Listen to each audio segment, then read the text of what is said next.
In this episode, we take a break from Project Low Fairmont, jump back on the Rat Rod Radio Flyer, and get it ready for race day.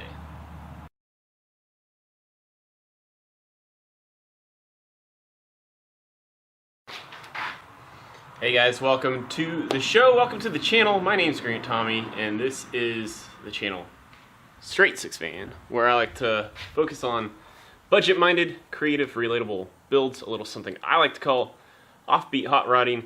And today we take a break from Project Low Fairmont, moved out of the garage so we can get back on the Rat Rod Radio Flyer. If you remember from the test drive episode about probably a month ago or more, it ran alright. I threw chains though, so we're going to try to work on that.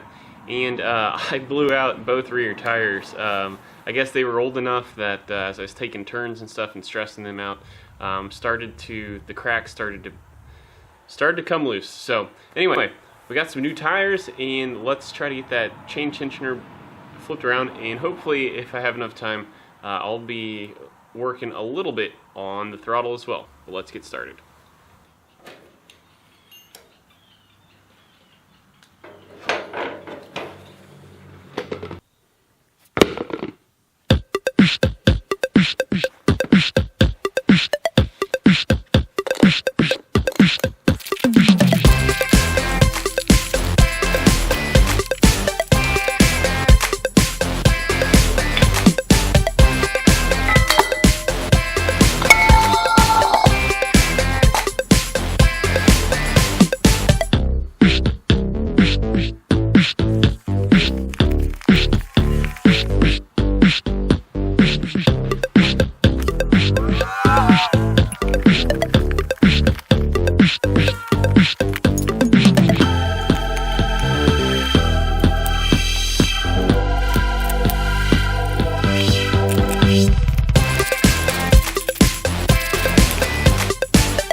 So I cut off the chain tensioner that used to be on the top. I'm now going to position it for the bottom. But in the meantime, I also took off the 18-tooth sprocket and replaced it with my, I believe it's an 11 or a 13-tooth sprocket back here. I think that's going to give me better top end speed. I don't know. But I'm going to set up my tensioner, since it is spring-loaded, to manage the smaller sprocket. And then if I, for whatever reason, want to change it out to the other one, I can do so, but then the spring action will just be such that it will accept the larger sprocket. So this could be, I don't know, detrimental. Part of me thinks maybe I should just go ahead and take out a link right now, a master link, I don't know. But hey, it doesn't mean I can't cut it off and re-weld it again a third or fourth time. So anyway, I think this is the route I'm going to go for now.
Alright, so we have it all put back together, and things do get a little tight when you try to decompress the spring, but it just barely is friction tight enough that I can pass the big sprocket in the back. So yeah, not like ideal, but it works. So we're gonna go take it for a test spin, see if I throw this chain or not, and see maybe how fast we can get this going. I didn't take the GPS with me the last time, so we'll give it a shot.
end up throwing a chain on that last drive, and it was what would happen was,